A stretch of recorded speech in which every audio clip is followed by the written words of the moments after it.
Bismillahirrahmanirrahim. Assalamualaikum warahmatullahi wabarakatuh. Perkenalkan nama saya Febrianti dengan NIM 221330019, Prodi Pendidikan Fisika, Fakultas Matematika dan Ilmu Pengetahuan Alam dari Universitas Negeri Padang.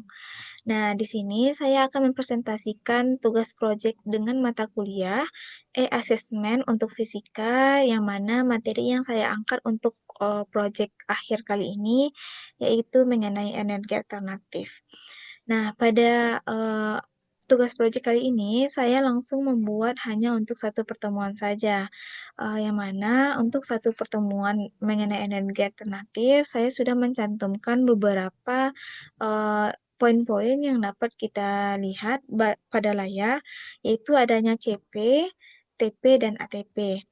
Ada bahan ajar, ada identitas siswa, ada asesmen awal, dan ada asesmen formatif, sumatif, asesmen keterampilan berpikir kritis, dan rubrik asesmen. Nah, dapat teman-teman lihat atau nantinya dapat siswa gunakan dalam pembelajaran fisika. Pada proyek kali ini saya menggunakan situs software berupa Google Sites, yang mana Google Sites ini dapat memudahkan siswa untuk mengelola bahan atau akses pembelajaran nantinya dari guru, dan dapat diakses dimanapun dengan jangkauan internet yang tidak terlalu tinggi. Nah, pada kali ini saya akan menjelaskan bagaimana fitur e-assessment ini dapat digunakan pada pembelajaran fisika, yaitunya pada energi alternatif. Nah, pada bagian pertama, Ananda atau nantinya siswa dapat melihat tampilan awal pada layar. Hal ini dapat dilihat pada semua siswa yang dapat memiliki akses yang dapat mempunyai link. Nah, tampilan awal ini sama untuk setiap siswanya.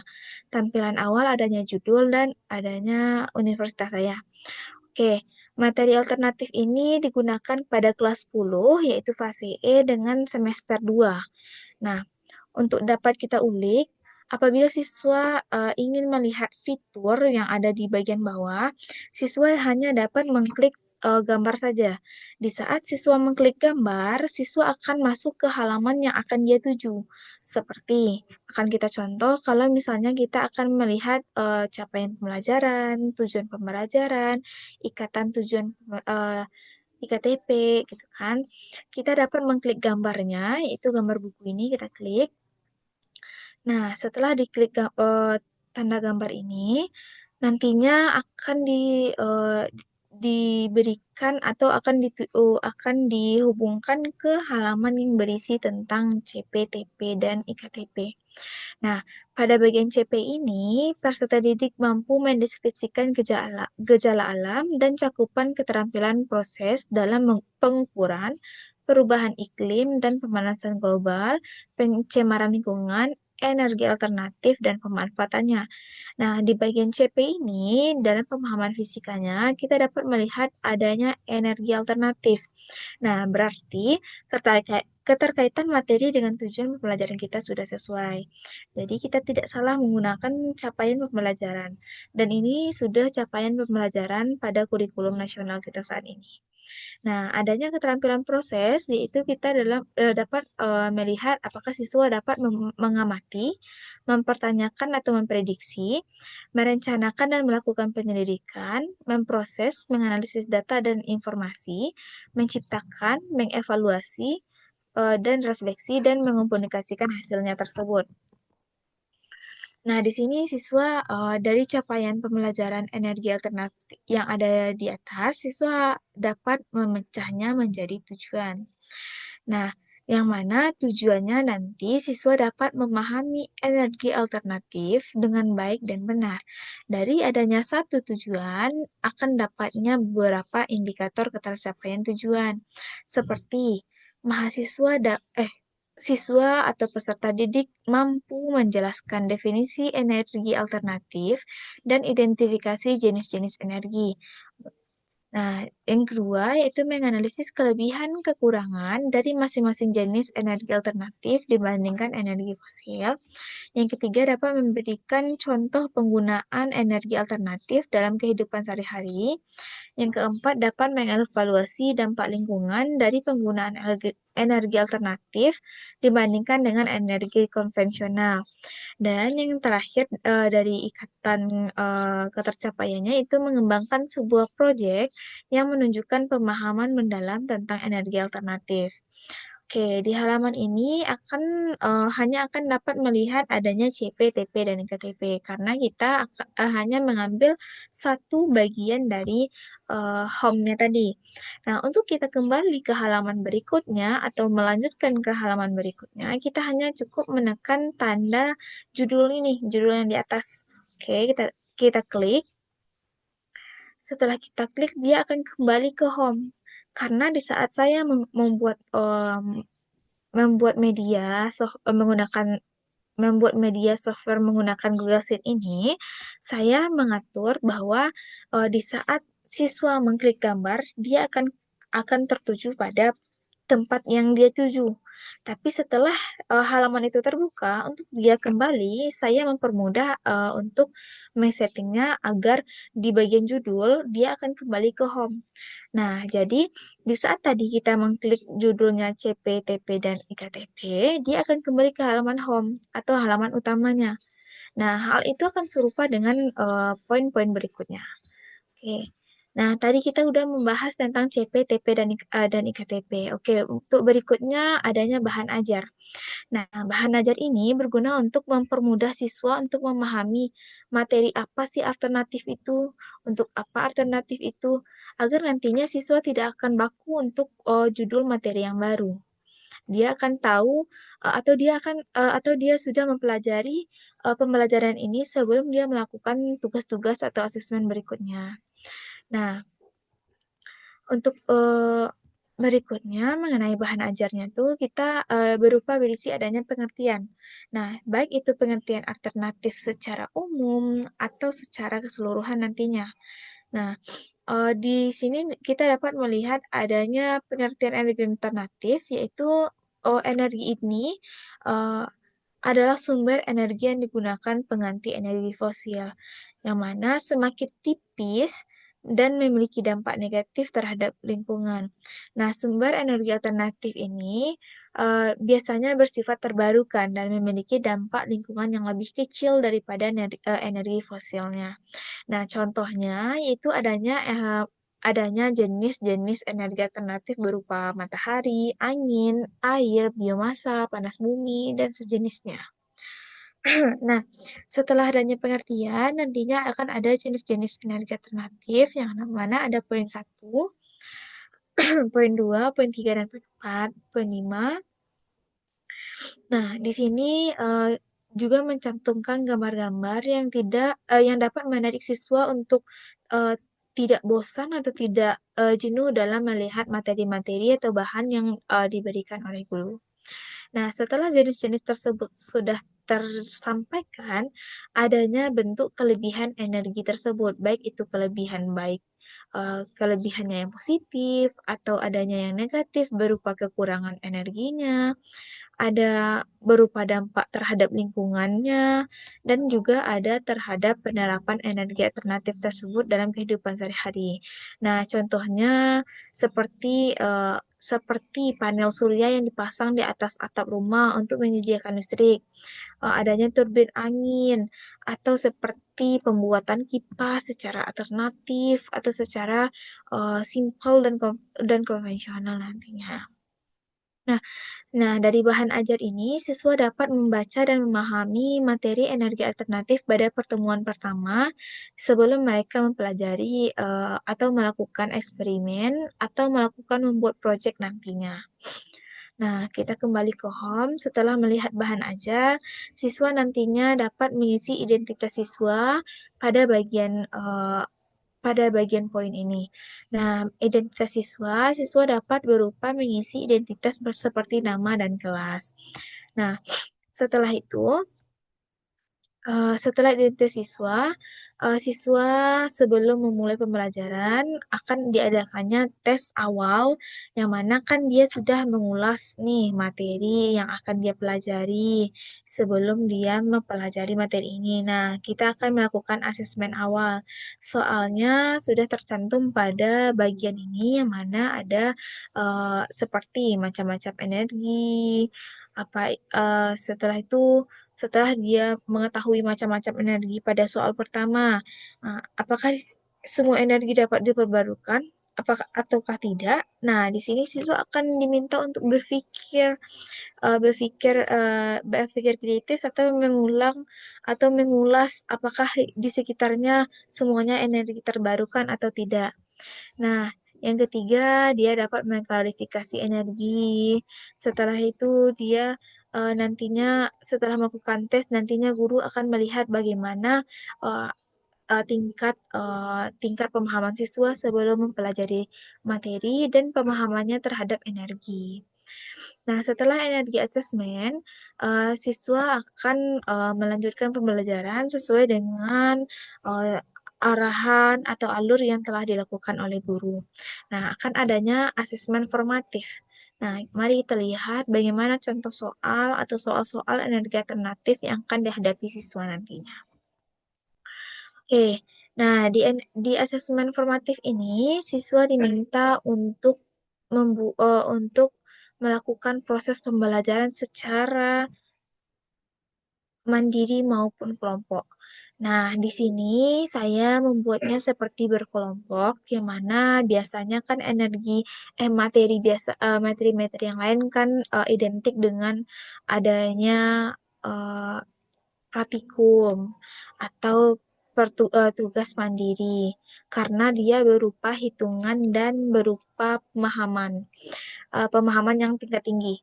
Nah, bukan berarti energi alternatif ini tidak memiliki tingkat pemahaman yang tinggi, dia juga memiliki, tapi di sini lebih ke daya ingat, pemahaman, pengulikan. Disinilah kita dapat melihat bagaimana siswa dapat berpikir kritis, dapat berkomunikasi, dapat berkolaborasi dengan teman-temannya. Nah, di mana asesmen formatif ini siswa diminta untuk berdiskusi bagaimana definisi energi, bagaimana jenis-jenisnya, terus akan diberikan tugas-tugas diskusi atau tugas kelompok yang dapat dilakukannya secara bersama. Nah, disinilah peran guru eh, akan dilihat atau akan dilakukan yang mana guru akan melihat bagaimana tipe atau pendekatan siswa nantinya yang akan bagus digunakan dengan cara melihat potensi-potensi siswa tersebut dalam kelompok. Apakah dia dapat berkomunikasi dengan baik, dapat berdiskusi dengan baik. Nantinya di sana akan terlihat bagaimana cara belajar siswa. Nah, setelah asesmen formatif, ada sumatif. Nah, asesmen ini merupakan yang nantinya asesmen ini dilakukan secara individu atau secara mandiri. Nah, yang mana nantinya akan ditanya bagaimana siswa apakah memahami yang telah dilakukannya, apa yang telah dia diskusikan. Nah, soal asesmen sumatif ini ada 5 dan dapat dilakukan uh, tingkat uh, tingkat pemahaman siswanya nantinya. Nah, dia juga nanti akan diminta apakah berikan contoh bagaimana energi angin digunakan dalam kehidupan sehari-hari dan jelaskan prinsip kerja turbin angin. Nah, pada bagian ini dia akan dimasukkan ke dalam kehidupan sehari-hari.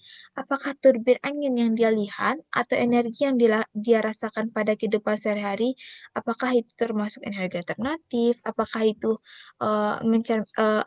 dapat diterapkan dalam kehidupan sehari-hari? Bagaimana feedbacknya terhadap materi yang dia pelajari. Nah, di sini siswa akan uh, dapat berpikir untuk tingkat tingginya. Nah, pada bagian keterampilan berpikir kritis ini, saya mengambil soal berupa soal permasalahan, yang mana permasalahannya tuh saya mengambil bagian Desa Mandiri Energi di lereng Gunung Arjuna.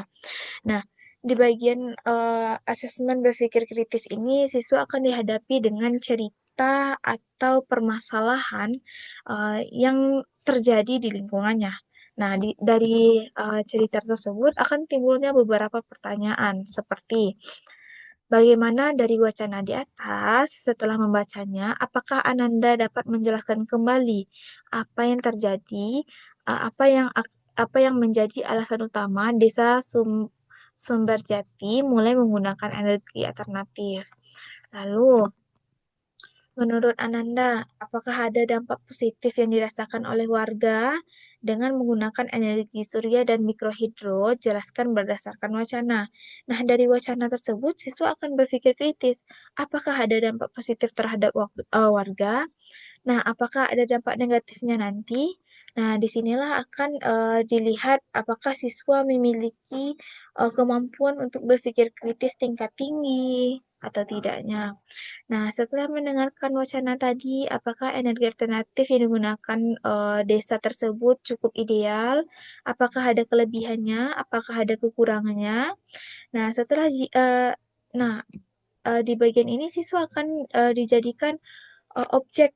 Nah, di siswa akan dijadikan rasa-rasanya siswa ini sebagai orang yang ada di dalam sana gitu. Jika Ananda menjadi salah satu pemuda desa, jika Ananda kita ini menjadi salah satu orang yang ada di dalam permasalahan tersebut, solusi apa yang bisa dia usulkan agar pasokan listrik tetap stabil? Walaupun saat musim hujan dan musim kemarau. Nah, di bagian inilah kita akan melihat apakah siswa dapat merealisasikan dirinya di permasalahan tersebut, di permasalahan yang akan dia hadapi. Nah, di sanalah, nah dari hal tersebut, bagaimana menurut Ananda tersebut masa depan energi alternatif di Indonesia jika banyak desa melakukan hal yang serupa pada permasalahan tersebut. Nah, dari asesmen keterampilan berpikir kritis ini, mungkin siswa akan dapat memahami materinya dan dia akan dapat mengingat materi-materi yang dia pelajari pada sebelumnya gitu. Atau bahan-bahan yang telah dia baca atau yang sudah dijelaskan oleh guru. Oke, yang terakhir ada rubrik. Nah, rubrik ini adalah penilaian guru atau eh, seperti panduan guru, apakah seperti apa yang harus dicapai, seperti tujuan yang pertama, apakah siswa memahami energi alternatif, apakah siswa dapat membedakan jenis energi alternatif. Nah, pada rubrik ini guru dapat melihat apakah ketercapaian tujuannya sudah tercapai atau tidak. Nah, tadi kita kan punya asesmen ada 3. Nah, jadi nanti guru juga memiliki 3 rubrik. Nah, di sini ada penilaian akhir, sedangkan tadi tidak ada asesmen akhir. Nah, penilaian akhir ini uh, berisi tentang bagaimana siswanya dapat, um, apakah siswanya mencapai beberapa tujuan kita. Tadi tujuan kita kan ada 5. Apakah siswa nantinya mencapai tujuan yang pertama, tujuan kedua, tujuan ketiga, atau tujuan keempat, atau tujuan kelima. Nah, dari sini kita dapat melihat bagaimana potensi siswa, apakah siswa menghadapi berpikir kritisnya makin naik, atau dia masih pada posisi yang awal, atau dia pada materi ini menurun. Nah, dari sini kita akan melihat bagaimana siswa tersebut terlihat aktif dan paham pada materi yang kita pelajari, yang akan dia pelajari, yang sedang dia pelajari. Oke. Nah, pada bagian rubrik asesmen ini ada 4 bagian. Oke, setelah seperti yang saya jelaskan, penilaian akhir, misalnya kita buka penilaian akhir. Nah, di saat mengklik judul penilaian akhir, dia tidak akan kembali ke home, tapi dia akan kembali ke home rubrik penilaian. Nah, kita contohnya. Nah, setelah saya klik, dia akan kembali ke rubrik penilaian asesmen. Nah, setelah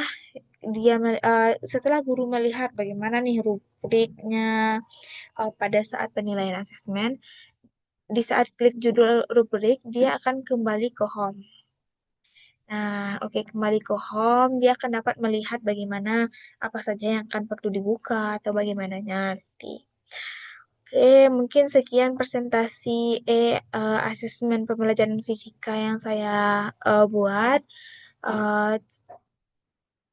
Eh, pada materi energi alternatif ini, apabila ada salah kata, saya mohon maaf, atau adanya salah pengucapan dalam penyampaian, salah pembuatan, eh, semua ini masih berupa pembelajaran bagi saya. Saya tutup dengan Assalamualaikum warahmatullahi wabarakatuh.